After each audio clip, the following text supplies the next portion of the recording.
El río Magdalena es el gran formador de la patria. Ha creado comunidades a su alrededor, enriqueciendo la cultura del país y conectando a las regiones durante siglos a través de la principal vía por la que ingresó la industrialización al país. ¿Ya lo conoces? ¿Has viajado en medio de su majestuosidad? En los saberes del río, conoceremos sobre la evolución de la navegación por el río Grande de la Magdalena, lo que hacemos para mantener un canal navegable óptimo que potencie el crecimiento de la economía portuaria y el ritmo de sus aguas que acompañan las historias de las comunidades ribereñas. Bueno, yo creo que para hablar del río Magdalena es necesario remontarse un poco a la historia, porque el río Magdalena ni siquiera podemos nosotros precisar cuándo aparece. Eso no es ni siquiera de 100 años, sino mucho atrás de que los conquistadores llegaban aquí. Ya los aborígenes les rendían culto a esa afluente que regala la naturaleza. Ellos le llamaban el río Yuma, el río Cariguañá. Los indígenas, ellos navegaban en el río, en estas poblaciones de acá, pero navegaban en lo que ellos llamaban los champán, por ejemplo, que no eran sino, inicialmente eran, como hemos visto cuando la película del náufrago, por ejemplo, que el amigo este que está en la isla coge un poco de árboles, los corta y después los pega, y eso eran las embarcaciones inicialmente indígenas.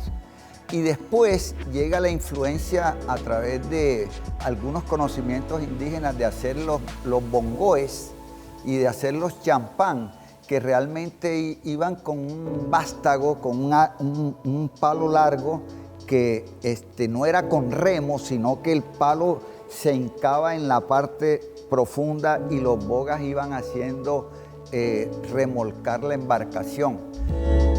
También existieron embarcaciones como canoas y cayucos impulsados con remos, o champanes y bongos artillados de los soldados independistas, además de las piraguas, una canoa estrecha impulsada por palas cortas de madera y a veces ayudada por una pequeña vela que aún se utiliza y que gracias a una inolvidable canción ha sido inmortalizada en la memoria de los colombianos y colombianas.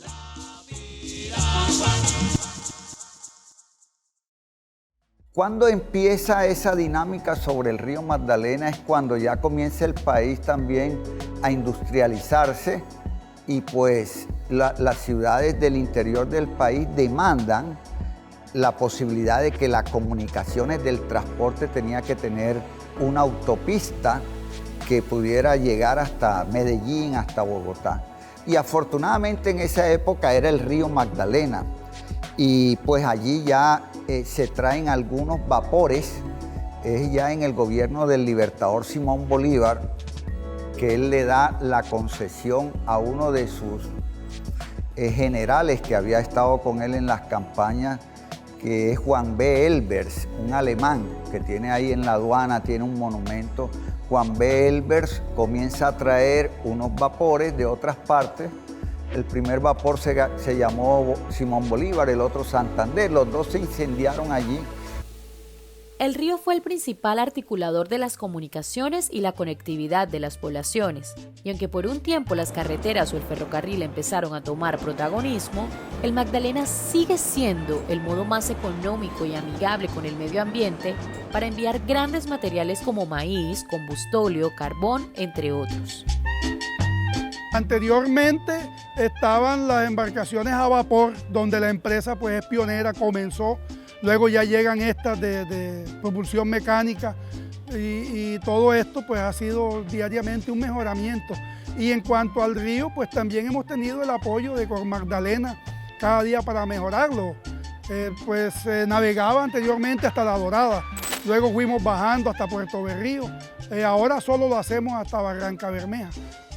La navegación hoy en día tiene características especiales y específicas. Está sujeta a las condiciones y cambios del mismo río, siendo navegable para transporte de carga en el tramo Barranca Bermeja, Bocas de Ceniza y Canal del Dique.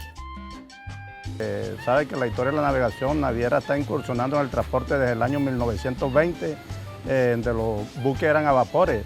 Navegamos con más botes, embarcaciones más rápido para navegar, se transporta más productos. Hoy en día tenemos las embarcaciones, todas están repotenciadas, eso hace que haya aumentado la capacidad de las embarcaciones y así transportamos más la carga, transportamos más carga.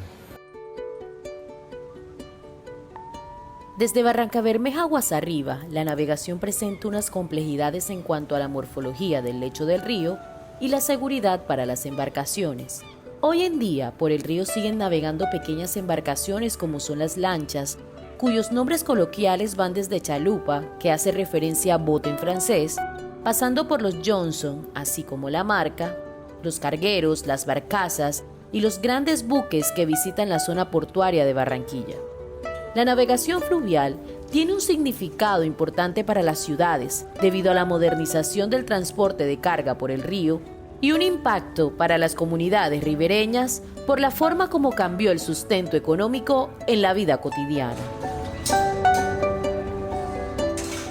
Con el tiempo se fueron tecnificando un poco más las cosas. Ya las embarcaciones ya no eran las embarcacioncitas pequeñas. Ya hoy usted ve la batería de embarcaciones que tenemos en el sector pesquero, que son lanchas de 38 pies de eslora, con motores internos y con una tripulación entre 5 y 6 tripulantes pescando. Yo te conozco el río Grande de la Magdalena desde aquí, desde su desembocadura hasta Honda, Tolima. De pronto caminando conocías hasta San Agustín, Huila.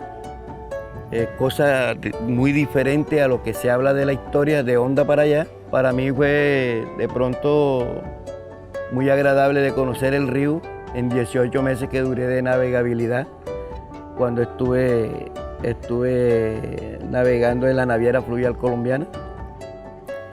Y bueno, me vine a unas vacaciones y no volví más nunca. Tengo 30 y casi 40 años que pasé por ahí y me dediqué a la pesca nuevamente. El mayor reto de la navegabilidad es mantener las condiciones ideales para el desarrollo de esta actividad. Sin duda, esto requiere un gran esfuerzo tanto técnico como operacional y por supuesto económico, para encontrar las mejores alternativas de intervención y mejoramiento de las condiciones. Precisamente en aras de mantener una navegabilidad sostenible y responsable con las comunidades ribereñas, con la Constitución de 1991 nació Cor Magdalena. Ahorita mismo lo que hay es que invertirle más al río. Hoy tener, por ejemplo, unos canales navegables. Ahorita mismo están bien por los niveles del río, pero siempre mantenerlos en mantenimiento. Canal navegable hay que mantenerlos en mantenimiento para tener una navegación constante sin inconvenientes. Por eso, para garantizar la navegabilidad por el río y continuar impulsando el comercio y desarrollo de las comunidades ribereñas, Cor Magdalena mantiene las labores de dragado en 4 tramos: Barrancabermeja-Pinillos, Canal del Dique, Mompox y la zona portuaria de Barranquilla. La inclusión de nuevas tecnologías, sistemas de navegación satelital y el uso de información batimétrica siguen jugando un papel muy importante para conocer el estado de las condiciones de profundidades y establecer rutas de navegación. Precisamente en el 2022, el Gobierno Nacional, a través de Cor Magdalena, invirtió más de 150.000 millones de pesos para el mantenimiento del canal navegable, removiendo más de 8.1 mil millones de metros cúbicos de sedimento, y para el 2023 se proyecta una inversión inicial de alrededor de 145.000 millones de pesos, incluyendo el brazo de Mompox. En ese mismo compromiso, desde el Ministerio de Transporte, se articula una obra pública que permita adelantar las obras de encauzamiento, señalización y compra de dragas necesarias para continuar manteniendo la operatividad de los más de 600 kilómetros de canal navegable desde Barranquilla hasta Barrancabermeja. Nosotros tenemos que entender que el río es nuestro papá y que tenemos que mirar cómo nuevamente le damos una segunda oportunidad.